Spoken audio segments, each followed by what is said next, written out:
Amém. Graças a Deus. Nós vamos continuar agora estudando a palavra de Deus, dando início a essa série Sofrimento e Esperança, investigando a experiência de personagens bíblicos. E eu gostaria de convidar você para que nós iniciássemos esse tempo estudando Gênesis capítulo 3. Gênesis capítulo 3 é certamente o ponto de partida para discussão ou para que nós possamos estudar o tema do sofrimento e da esperança. Nós não podemos entender sofrimento e esperança se nós não passarmos pela compreensão de tudo aquilo que nos ensina o capítulo 3 de Gênesis. Capítulo 3 do Gênesis é, sem dúvida, fundamental para nós compreendermos esses dois temas, porque nesse capítulo nós encontramos a rebeldia, encontramos a busca humana pela autossuficiência, pela independência, e ao mesmo tempo, as consequências devastadoras que a partir de Gênesis capítulo 3, a humanidade começa a experimentar na sua história.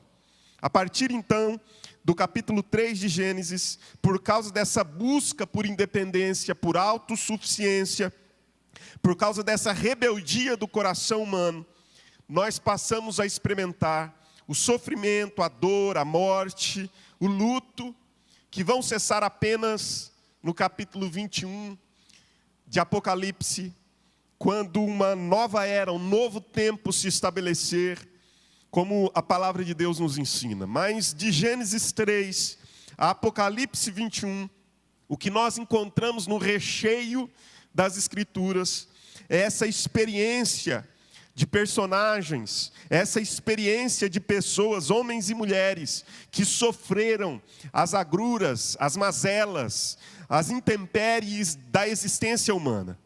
E eu gostaria de convidar você a caminhar comigo nessa jornada, porque ao mesmo tempo que nós temos nesse recheio entre Gênesis 3 e Apocalipse 21, a experiência do sofrimento, é nesse recheio também que nós temos o anúncio de esperança.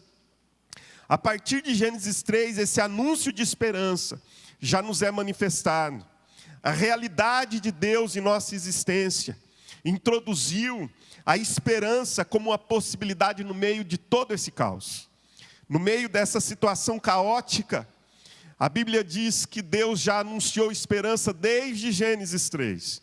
Anunciou que nós poderíamos experimentar a graça dele e sermos inundados por essa graça, mesmo em meio a esse caos gerado pelo pecado do ser humano. Eu gosto muito de uma expressão de John Stott, e antes de ler capítulo 3 de Gênesis, eu gostaria de fazer essa menção. Esse texto do Dr. John Stott está no livro A Cruz de Cristo, na página 287, e é preciso introduzir esse tema, já usando essa mensagem, essa passagem do texto do Dr. Stott, para nós termos a compreensão mais apurada daquilo que nós vamos conversar sobre sofrimento e esperança. Ele diz assim: é preciso dizer imediatamente que a Bíblia não supre solução completa ao problema do mal, ou ao problema do sofrimento. Quer seja o mal natural, quer seja moral. Isso quer na forma de sofrimento, quer de pecado. Consequentemente, embora a Bíblia faça referência ao pecado e ao sofrimento praticamente em todas as suas páginas, o interesse das Escrituras não é explicar a origem do sofrimento, do pecado, ou melhor, do sofrimento e do mal, mas ajudar-nos a vencê-los. A palavra de Deus, ela nos ensina sobre o sofrimento, muito mais do que tentar nos orientar sobre a origem, é nos dar esperança de que nós podemos e iremos vencer o sofrimento, se nós compreendermos os princípios da palavra de Deus. Gênesis 3 diz assim: mas a serpente mais sagaz que todos os animais selváticos que o Senhor Deus tinha feito. Disse a mulher: é assim que Deus disse: não comereis de toda árvore do jardim? Respondeu-lhe a mulher: do fruto das árvores do jardim podemos comer, mas do fruto da árvore que está no meio do jardim, disse Deus: dele não comereis, nem tocareis nele, para que não morrais. Então a serpente disse à mulher: é certo que não morrereis, porque Deus sabe que no dia em que dele comerdes, se vos abrirão os olhos, e como Deus, sereis conhecedores do bem e do mal. Vendo a mulher que a árvore era boa para se comer, agradável aos olhos, árvore desejável para dar entendimento, tomou-lhe do fruto e comeu, e deu também ao marido, e ele comeu. Abriram-se então os olhos de ambos, e percebendo que estavam nus, coseram folhas de figueira e fizeram cintas para si. Quando ouviram a voz do Senhor Deus, que andava no jardim pela viração do dia, esconderam-se da presença do Senhor Deus, o homem e sua mulher, por entre as árvores do jardim. E chamou o Senhor Deus ao homem, e lhe perguntou: onde estás? Ele respondeu: eu ouvi a tua voz no jardim, porque estava nu, tive medo e me escondi. Perguntou-lhe Deus: quem te fez saber que estavas nu? Comeste da árvore que te ordenei não comesses? Então disse o homem: a mulher que me deste por esposa, ela me deu da árvore e eu comi. Disse o Senhor Deus à mulher: que é isso que fizeste? Respondeu a mulher: a serpente me enganou e eu comi. Então o Senhor Deus disse à serpente: visto que isso fizeste, maldita és entre todos os animais domésticos, e o és entre todos os animais selváticos. Rastejarás sobre o teu ventre, e comerás pó todos os dias da tua vida. Porém, inimizade entre ti e a mulher, entre a tua descendência e o seu descendente. Este te ferirá a cabeça, e tu lhe ferirás o calcanhar. E a mulher disse: multiplicarei sobremodo os sofrimentos da tua gravidez, e meio de dores darás à luz filhos, e o teu desejo será para o teu marido, e ele te governará. E a Adão disse: visto que atendestes à voz de tua mulher, e comeste da árvore que eu te ordenara não comesses, maldita é a terra por tua causa. Em fadigas obterás dela o sustento, durante os dias de tua vida. Ela produzirá também cardos e abrolhos, e tu comerás a erva do campo. No suor do rosto comerás o teu pão, até que tornes a terra, pois dela foste formado, porque tu és pó, e ao pó tornarás. E deu o homem o nome de Eva, a sua mulher, por ser a mãe de todos os seres humanos. Fez o Senhor Deus vestimenta de peles para Adão e sua mulher, e os vestiu. Então disse o Senhor Deus: eis que o homem se tornou como um de nós, conhecedor do bem e do mal. Assim que não estenda a mão e tome também da árvore da vida e coma e viva eternamente. O Senhor Deus, por isso, lançou fora do jardim do Éden, a fim de lavrar a terra de que fora tomado. E expulso o homem, colocou querubins ao oriente do jardim do Éden, e o refugir de uma espada que se revolvia, para guardar o caminho da árvore da vida. Capítulo 3 de Gênesis. A palavra de Deus nos ensina que Deus plantou um jardim. Versículo 8 do capítulo 2 diz claramente isso, que o Senhor Deus plantou um jardim. Esse jardim plantado por Deus foi um presente divino ao ser humano. A Bíblia diz que Deus, então, ao criar o homem, o coloca nesse jardim com uma vocação. Essa vocação humana de viver no jardim tinha por propósito cultivar e guardar. Deus havia criado o trabalho ali. O trabalho era uma vocação humana, portanto, já inicialmente é preciso dizer, que o trabalho não é resultado do pecado. Deus, ao plantar o jardim, coloca o homem no jardim para cultivar e guardar, para trabalhar o jardim. As consequências do pecado não geram o trabalho. O que o pecado faz é fazer com que o trabalho se tornasse uma fadiga, fazer com que o trabalho se tornasse algo cheio de competição, de dificuldades.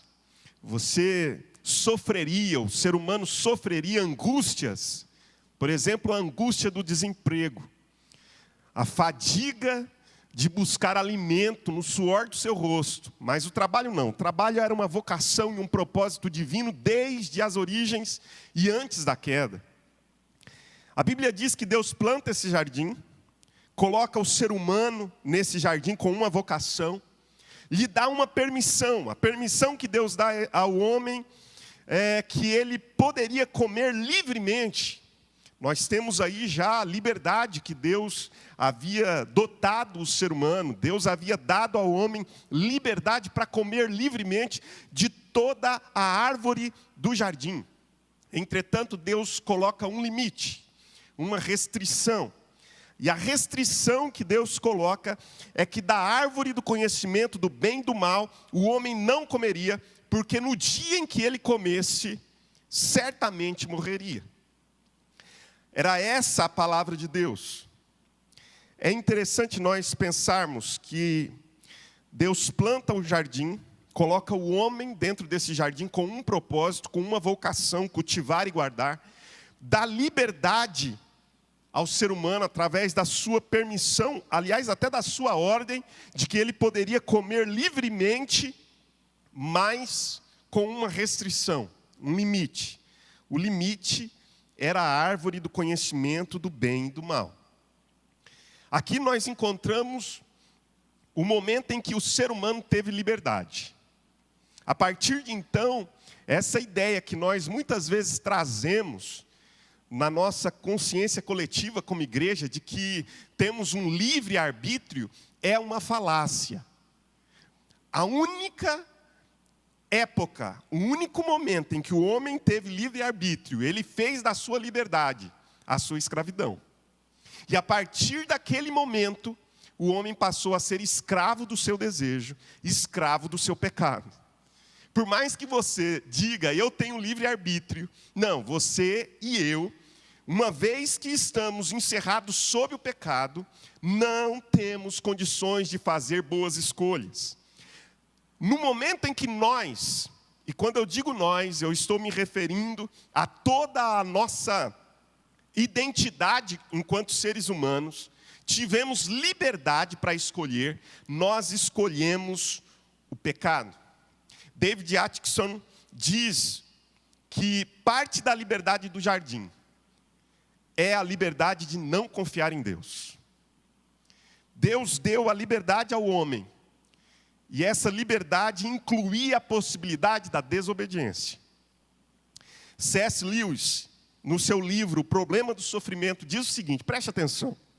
Ele, Deus, fez todas as coisas boas, e por causa da excelência das mesmas, uma das boas coisas que ele fez, a saber, o livre-arbítrio das criaturas racionais, por sua natureza, incluía a possibilidade do mal. E as criaturas, dispondo desta possibilidade, tornaram-se más. Ou seja, a boa criação de Deus incluía a liberdade de escolha, o livre arbítrio. Entretanto, nosso gênero, o homem, o ser humano, tendo a possibilidade de escolher o mal, escolheu o mal e não o bem.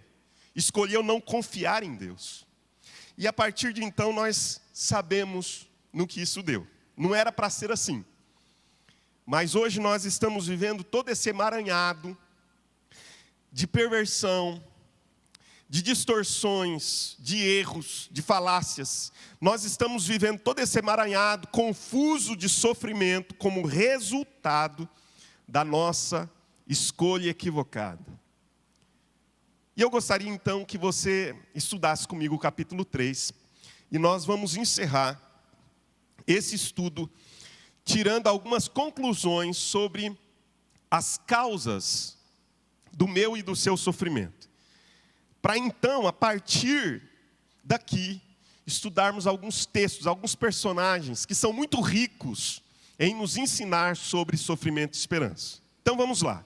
Observe que do versículo 1 até o versículo 5, o que nós temos é a tentação. A tentação, ela inicia-se com Satanás, ou a serpente, e a Bíblia nos diz claramente lá no Apocalipse que Satanás é a antiga serpente. Então o tentador, ele tenta, em primeiro lugar, produzindo uma dúvida na palavra. Deus havia dito uma palavra, mas essa palavra foi colocada em dúvida. O tentador se aproxima da mulher e diz: é assim que Deus disse? Não comereis de toda árvore do jardim? Essa é a afirmação de Deus. A dúvida naquilo que Deus havia dito era uma sutileza, uma sagacidade satânica para atrair o ser humano para a sua isca. E ele continua usando da sua mesma sagacidade e sutileza. Ele fez isso também com Jó. Aliás, ele fez isso também no livro de Jó. A Bíblia diz que Deus afirma que Jó era um homem temente a ele. É Deus quem afirma. É Deus quem diz: Jó é um homem temente a mim. Mas Satanás, num ato contínuo, nesse diálogo com o Eterno, ele diz: Jó, teme a Deus sem razões? Ele coloca uma dúvida na própria palavra que Deus havia declarado. Nós precisamos entender que Satanás continua trabalhando com esse artifício, com esse esquema. O esquema de colocar uma dúvida naquilo que Deus disse. O padre Antônio Vieira tem uma palavra que eu gosto muito, num dos seus textos. Ele diz que a palavra de Deus, dita fora do contexto originalmente dito por Deus, pode tornar-se palavra do diabo. Foi isso que Satanás fez na tentação em relação ao Senhor Jesus. Ele usa Bíblia, mas a Bíblia estava sendo dita fora do contexto em que Deus originalmente propôs. E Jesus, em toda a sua sabedoria e em todo o seu discernimento, percebe que aquela palavra, embora fosse escritura sagrada, não provinha da boca de Deus, mas provinha de um esquema maligno para enredá-lo. A dúvida na palavra é sempre o início, a isca que Satanás usa para nos atrair. Em seguida, nós temos no verso 2 a 3, uma deturpação da palavra. Porque todo o acréscimo e toda a redução das escrituras, a Bíblia é todo o conselho de Deus. Mas quando nós acrescentamos ou retiramos algo dela, nós a deturpamos. A deturpação está no fato de que Eva, a mulher, ao responder à serpente, ela diz: do fruto das árvores do jardim nós podemos comer, mas do fruto da árvore que está no meio do jardim, disse Deus, dele não comereis, nem tocareis.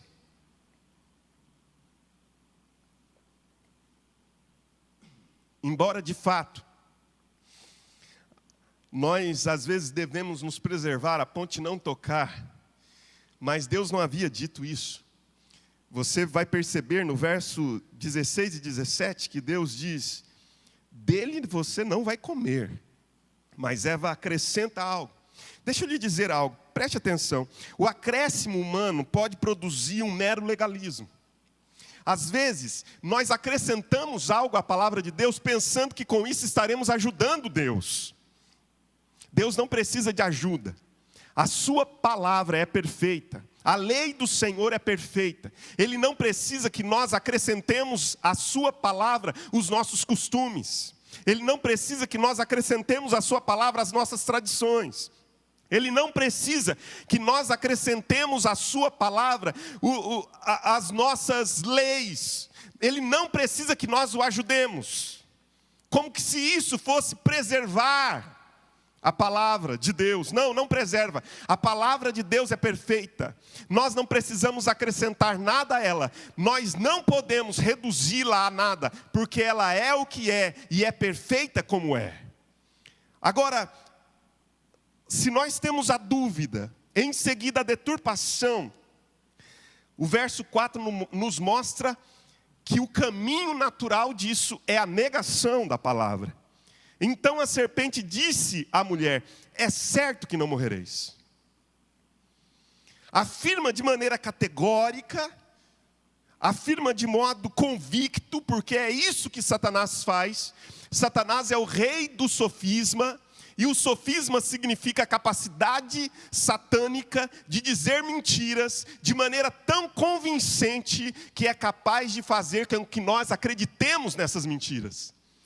Satanás é sofista em suas argumentações. Então ele, de maneira argumentativa, com toda a sua convicção, diz: é certo que não morrereis. Negação da palavra de Deus. Ele começa colocando uma dúvida, mas ele prossegue negando o que Deus diz. Mas observe que o verso 5 nos ensina que o fim dessa tentação diz respeito ao caráter de Deus. O verso de número 5 diz assim: porque Deus sabe que no dia em que dele comerdes, se vos abrirão os olhos, e como Deus, sereis conhecedores do bem e do mal. Satanás diz: Deus, Ele está limitando vocês. Deus, Ele não quer alguém que rivalize com Ele. Então, Ele colocou limites para que vocês ficassem nessa vidinha. Mas Ele sabe que no dia em que vocês comerem, olha a promessa que Satanás faz. No dia em que vocês comerem, vocês serão independentes. No dia em que vocês comerem, vocês serão absolutamente capazes de enxergar tudo aquilo que hoje vocês não enxergam, tudo aquilo que vocês não veem hoje, vocês verão.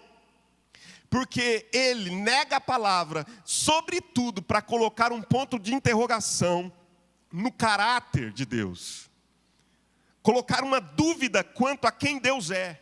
E a partir daquele momento, Satanás conseguiu fazer do Deus que era amigo de Adão, que passeava no jardim do Éden, e na viração do dia conversava com um homem, num rival, num inimigo.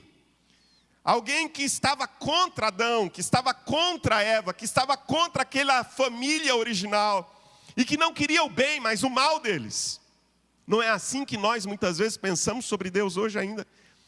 Alguém que está cheio de caprichos, nos cerceando em nossa liberdade, não querendo o nosso bem, mas fazendo com que nós não tenhamos os prazeres que nós achamos que serão benéficos para nós. Não, todos os limites dados por Deus são, na verdade, modos divinos para nos proteger e nos livrar do mal.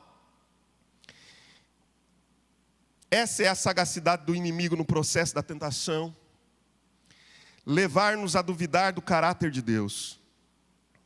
A falácia e o sofisma do tentador quanto ao sofrimento é o seguinte: por que um Deus soberano, um Deus que está no controle de tudo, preste atenção, por que um Deus soberano, um Deus que está no controle de tudo, permite o mal, permite o sofrimento,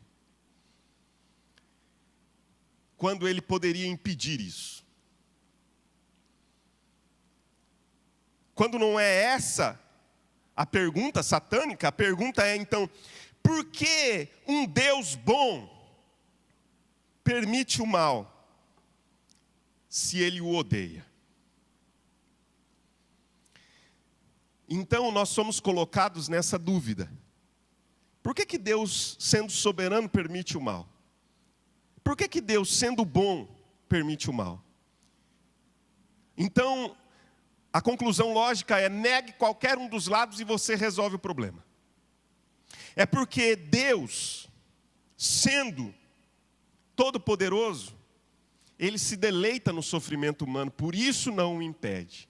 Sim, Ele é todo-poderoso, mas Ele não é bom. Ele se deleita ao ver você sofrer. Mas há aqueles que dizem assim: não, Ele é bom, Ele é todo bondoso, mas Ele não é todo poderoso, então Ele não pode impedir o mal. Mas a espiritualidade cristã, as escrituras sagradas, não vêem colisão entre a soberania de Deus e a sua bondade. Isso está apenas na nossa mente cartesiana. Isso está apenas na nossa compreensão de vida a partir da ótica grega. Mas à luz das escrituras, não existe colisão entre a bondade e a soberania de Deus. E nós veremos isso na próxima semana. Na próxima semana nós vamos estudar exatamente sobre isso. Mas veja aí, a tentação que nós muitas vezes estamos sendo assaltados nos nossos dias hoje é essa. Se Deus é bom, então não é todo-poderoso. Se é todo-poderoso, então não é bom. Não, a Bíblia afirma que Deus é bom e é todo-poderoso. Em seguida, nós temos o pecado, a queda do ser humano. Do verso 6 a 10 nós encontramos isso. Porque a liberdade dada por Deus foi usada na desobediência e fez do homem escravo do pecado. Ele tinha liberdade e essa liberdade não o fez próximo de Deus, mas o fez rebelde. E ele então, a partir desse momento, se torna escravo da sua escolha, escravo do seu pecado. A Bíblia diz que ele tomou e comeu. Observe, esses dois verbos são muito interessantes. Diz a palavra de Deus que Eva tomou e comeu do fruto e deu também ao marido. Você se lembra de alguma passagem nas Escrituras em que esses verbos, que parecem tão comuns, são apresentados outra vez? Eu me lembro de que esses verbos, eles estão presentes na queda, tomou e comeu do fruto, mas esses verbos também estão presentes na mesa da comunhão, quando Jesus declara uma nova aliança de redenção com o ser humano, e ele diz: tomai e comei. Se aqui tomar e comer foram a causa da queda, lá tomar e comer significa o nosso caminho de volta para o jardim. Se aqui tomar e comer é condenação, lá tomar e comer é absolvição. Se aqui tomar e comer é queda, lá tomar e comer significa redenção. Assim como Eva foi um instrumento, assim como Adão foi um instrumento de queda, e pela desobediência de um só homem entrou o pecado no mundo, também pela obediência de um só, Jesus Cristo, veio a redenção dos nossos pecados. Ele tomou e comeu, e Eva tomou e comeu, e deu também a Adão, e ele comeu. E a Bíblia diz que abriram-se os olhos de ambos. Cumpriu-se a promessa maligna. Porque ele disse, Satanás disse: no dia em que vocês comerem, vos abrirão os olhos. Não é isso que disse o verso 5? Então, abriram-se os olhos de ambos. E ali a promessa que Satanás havia feito, a propaganda que Satanás havia feito, cumpriu-se. Então você diz assim: então Satanás é um propagandista, mas ele é fiel ao produto que vende? Preste atenção. O texto diz: vocês terão os olhos abertos, e como Deus. Vá guardando isso. Ele faz uma promessa, ele vende um produto, mas ele não entrega. E a palavra de Deus diz que as consequências disso não foram apresentadas pelo tentador.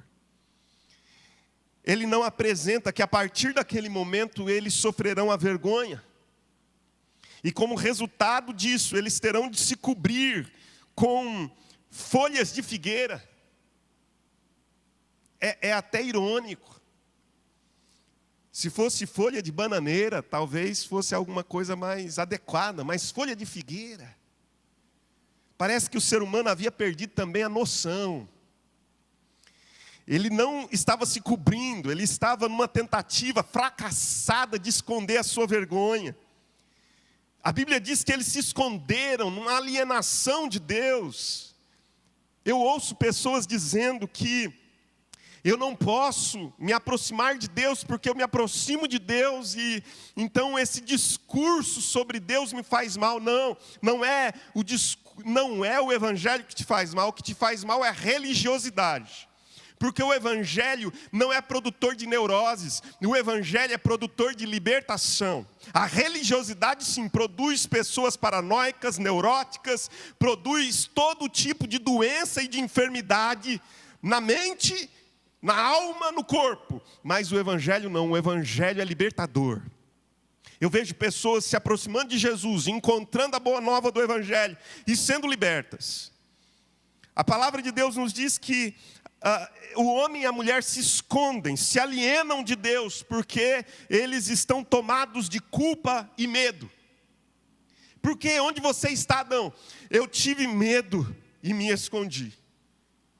Essas são as consequências dos olhos que foram abertos para o mal. E esses olhos abertos agora veem a vergonha da nudez, alienam-se de Deus, se escondendo, sentem culpa, medo. Mas o que me chama a atenção é a tônica da esperança aqui.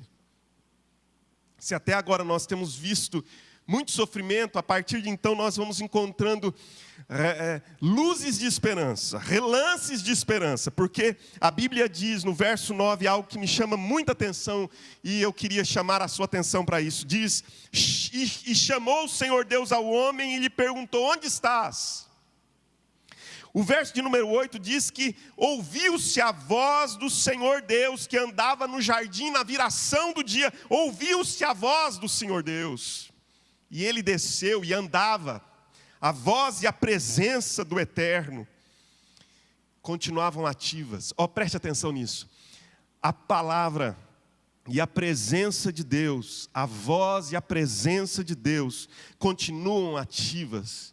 Não obstante o pecado humano, você pode pecar, você pode tentar se alienar de Deus, se esconder dele por causa do seu medo, da sua culpa, mas a voz e a presença de Deus continuam ativas no mundo. Deus não se alienou da terra, Deus continua presente entre nós, e essa voz se fez carne e habitou entre nós, e toda a sua presença gloriosa se manifestou em nossa história através de Jesus Cristo de Nazaré. Amém. A palavra de Deus, então, do verso 11 a 13, nos ensina que Deus produz um confronto. E o confronto é exatamente no momento em que Deus pergunta ao homem, quem te fez saber que estavas nu? Você comeu da árvore que eu te ordenei que não comesses? As perguntas de Deus são perguntas que geram um confronto. E o que nós temos a partir de então é aquilo que é muito comum. Uma projeção de culpa e de responsabilidade. O que nós fazemos quando somos confrontados é tentar encontrar pessoas culpadas pelo nosso erro, pelo nosso pecado. Então é isso que o homem faz. Ele diz, foi a mulher que tu me deste. Quantas vezes nós também não fazemos isso? Nós projetamos, nós transferimos a nossa culpa e dizemos, a culpa é da minha esposa. Quando não, nós dizemos assim, a culpa é do Senhor que me deu essa esposa. E vamos transferindo a culpa para Deus, transferimos a culpa para o outro. Deus pergunta à mulher, e que é isso que fizeste? E ela diz, foi a serpente, ela me enganou. Quando nós não culpamos Deus, não culpamos o outro, nós responsabilizamos Satanás pela nossa queda, pelo nosso pecado, pelos nossos erros, pela nossa natureza pecaminosa, corrupta. Nós culpamos Satanás e responsabilizamos ele por isso. Agora preste atenção. o homem, o outro, ele pode até influenciar em muitas das suas decisões equivocadas. Satanás pode até sugestionar você para muitas das suas decisões equivocadas. Sim, tudo isso pode gerar influências na nossa vida, mas não são determinantes. Somos nós quem determinamos o rumo da nossa vida de santidade ou da nossa vida de pecado. Tudo isso pode influenciar, mas não determina. Então nós não podemos transferir responsabilidades. Devemos ser como Davi. A Bíblia diz que quando Deus confronta Davi, através do profeta Natã, a palavra que sai da boca de Davi é uma só: pequei, ponto final. Está lá nas Escrituras. Quando Natã confronta Davi, Davi não tem justificativas, não tem argumentações. A palavra de Deus diz que se nós confessarmos, a palavra confessar, no grego é a palavra homologel. Homologel é dar razão, é homologar, é concordar. Quando nós simplesmente, diante do confronto divino, concordamos, homologamos, dizemos: Senhor, Tu tens razão, nós entramos dentro do esquema de Deus e saímos do esquema de Satanás. Concordar que a palavra de Deus tem razão sobre aquilo que falamos, fazemos, sobre aquilo que pensamos, que está em desacordo, que está em desarmonia com a vontade de Deus. Versos 16 a 19 nos ensina que, verso 14 e depois o verso 16 e 19, pule o 15 por enquanto. Nos fala a respeito das consequências que esse pecado produz. A serpente, veja que não há diálogo com a serpente. A palavra de Deus simplesmente diz que há uma sentença definitiva. Deus não dialoga com a serpente. Ele simplesmente sentencia. Apocalipse capítulo 12, verso 9, Apocalipse capítulo 20, verso 2, chama o diabo, Satanás, de a antiga serpente. A antiga serpente. Observe que essa antiga serpente é também chamado lá no Apocalipse, nesses textos, de o sedutor de todo mundo. Ele é sedutor, essa antiga serpente cheia de sagacidade, de sedução, continua trabalhando. Mas Deus não dialoga com Satanás, não dialoga com a serpente, simplesmente a sentencia. E no capítulo 20 do Apocalipse, verso 10, a Bíblia diz que ele será lançado no lago de fogo e enxofre, e com ele a besta e o falso profeta, e lá serão atormentados dia e noite pelos séculos dos séculos. Essa é a sentença maligna. Mas observe que há uma palavra, uma consequência, que Deus determina que viria sobre a mulher. Diz que ela passaria a dar à luz no sofrimento, com dores. Ela sofreria dores. E geraria, e teria um conflito. Por que nós muitas vezes enfrentamos conflitos conjugais? A Bíblia diz que o homem deve amar e cuidar da sua esposa, assim como Cristo ama e cuida da igreja. Entretanto, o que nós encontramos nessa realidade de pecado é exatamente o contrário. O homem tenta exercer desejo e domínio. A mulher tenta se afugentar desse desejo e domínio maligno que fora gerado no coração do ser humano por causa do pecado, do erro. Aí nós temos conflitos de toda a natureza dentro dos relacionamentos. Mas a Bíblia diz que isso vem como consequência do pecado. Não era para ser assim. Essa relação deveria ser e seria harmoniosa, perfeita, santa. Mas ela se torna pecaminosa, conflitante e cheia de distorções. A Bíblia nos fala que o homem, então, ele também sofreria, e seria no suor, através de esforço que ele conseguiria se manter, que ele conseguiria ser o provedor da sua casa. A terra se tornaria maldita, diz as Escrituras, por causa do homem. Agora observe, vamos voltar um instantezinho só. Qual era a propaganda maligna? A propaganda maligna era: porque no dia em que vocês comerem da árvore, os olhos se abrirão, e como Deus. A fantasia maligna é: vocês serão como Deus. Mas observe que o homem vai colher apenas um engano maligno. Ele verá que o seu erro gerou fadiga, suor, esforço, uma terra amaldiçoada que agora ele teria de cuidar, plantar, não mais com a facilidade, a leveza antes da queda, mas com a dureza que o pecado trouxe. E a terra, a serpente, a mulher, o homem e a terra, torna-se maldita e suscetível ao desequilíbrio e descontrole natural. Há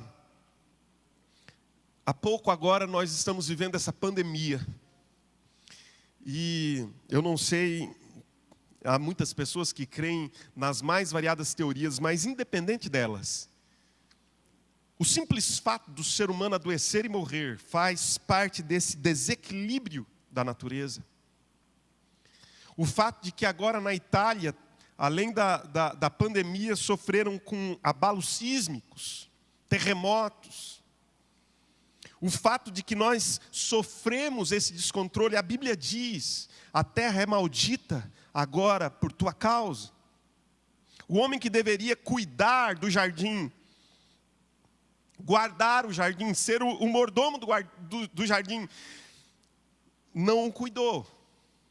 E a terra se desequilibrou, ela entrou num descontrole natural, de modo que Romanos capítulo 8 diz que a criação geme e suporta angústias até agora. Mas enfim, o verso 15 e os versos 20 a 24 nos apresentam a graça e a esperança. No verso 15 nós já encontramos Deus manifestando esperança no meio desse sofrimento que nós teríamos de colher como resultado do nosso plantio. Mas Deus diz: vocês não estarão só. Nós temos o verso 15, o que os estudiosos chamam de proto-evangelho, eu vou chamar de o evangelho antecipado. Este evangelho antecipado por Deus é quando Deus diz: serpente, preste atenção, eu porei inimizade entre ti e a mulher.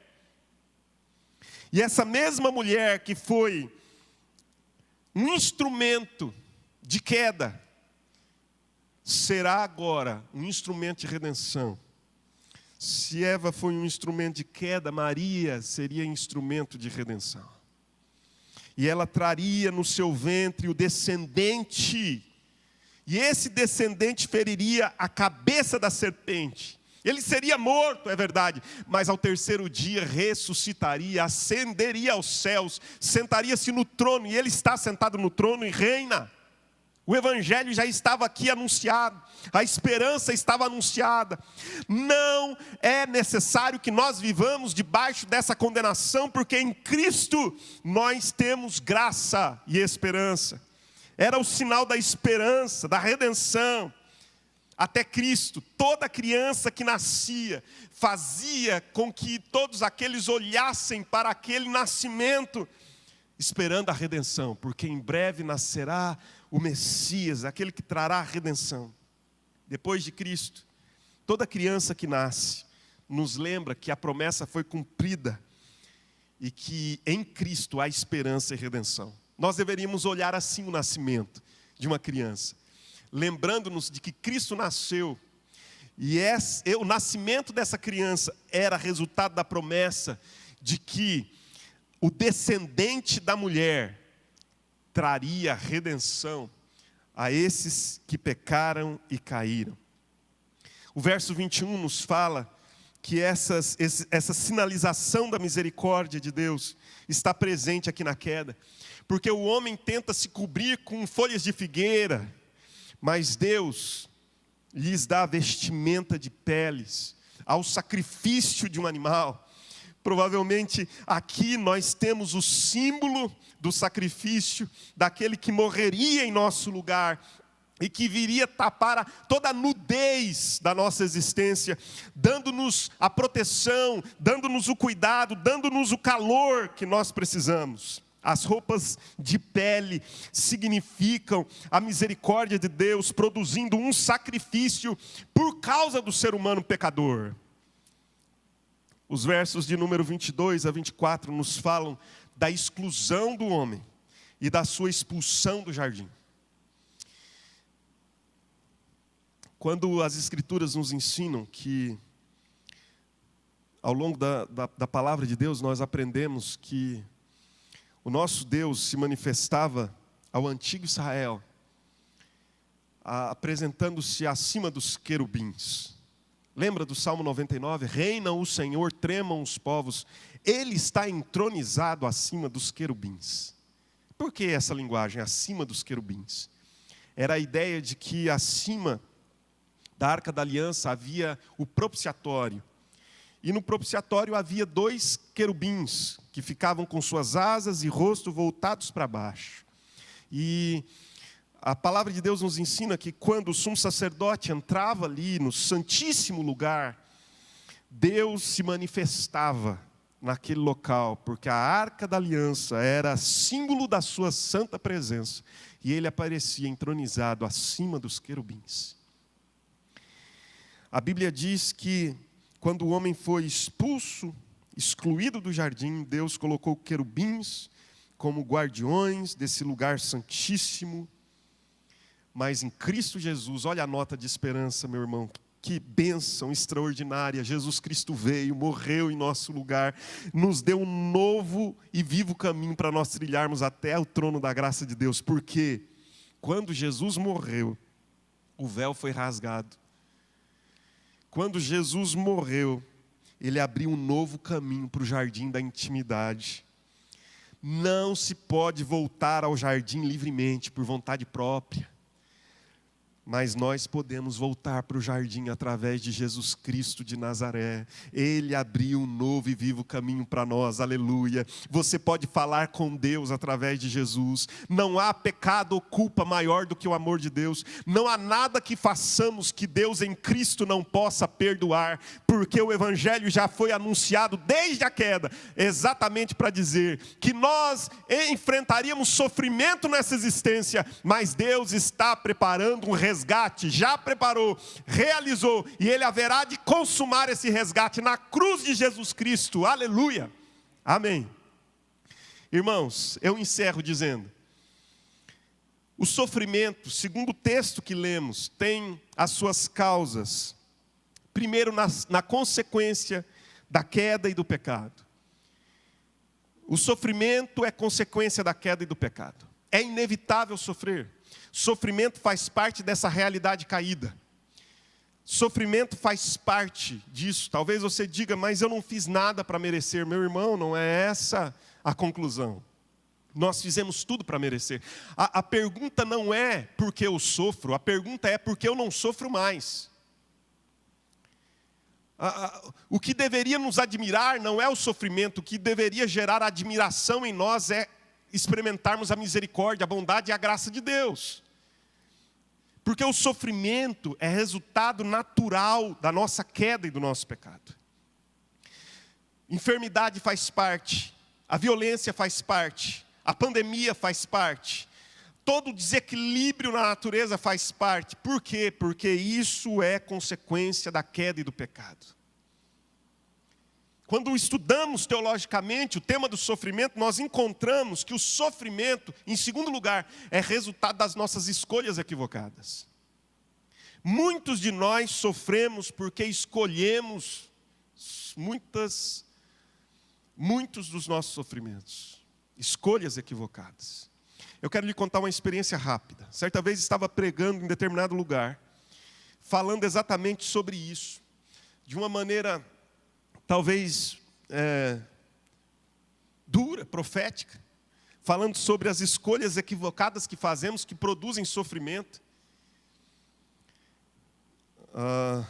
No Salmo 38, Davi diz isso: o meu pecado me faz sofrer, sofro por causa do meu pecado. Mas enquanto pregava, em determinado momento fiz um apelo para que as pessoas viessem à frente. Algumas pessoas vieram, e naquele momento o Espírito de Deus comunicou ao meu coração: a minha graça ameniza, inclusive, as escolhas equivocadas que vocês, seres humanos, fazem.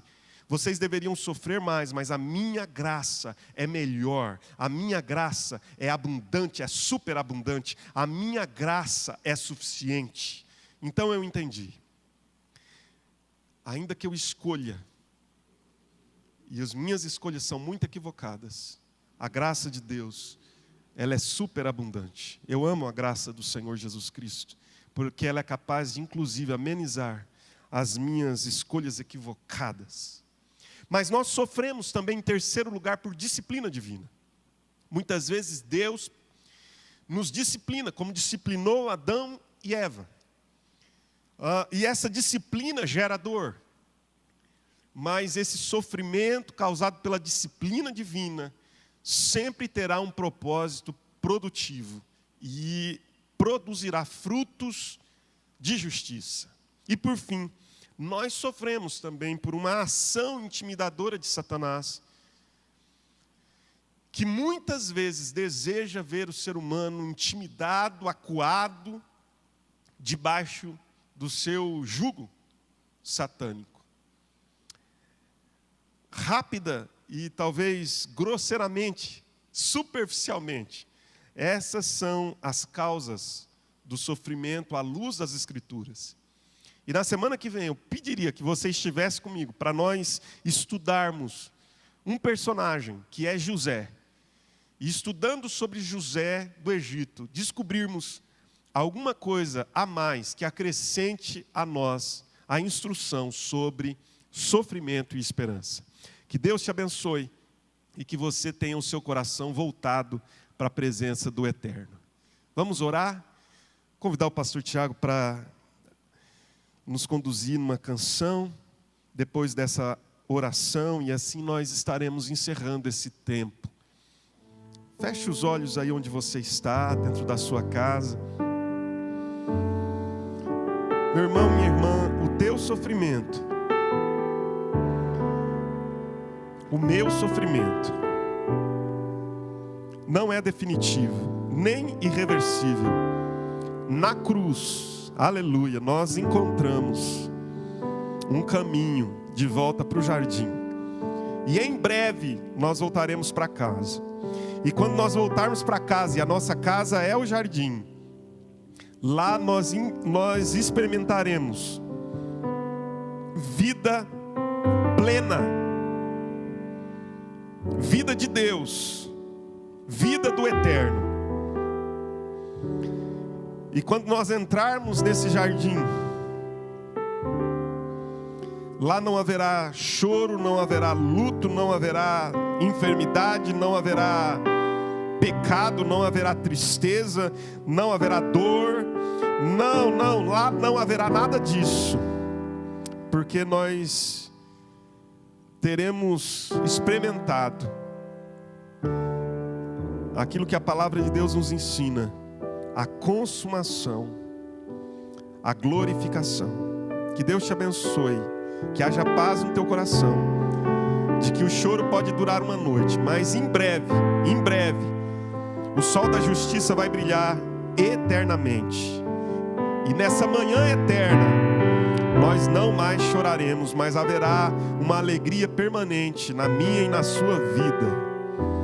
Pai Santo, muito obrigado por isso. Ensina-nos mais sobre a Tua Palavra. Nós amamos a Tua Palavra porque ela transforma a nossa vida. Ela nos guia, ela nos dirige. Muito obrigado por isso. Abençoa os meus irmãos, minhas irmãs que nos acompanharam nessa noite de estudo. E que, ó Deus, esse estudo continue gerando vida ao meu e ao coração dos meus irmãos e irmãs. Em nome de Jesus. Amém e amém. Que Deus te abençoe.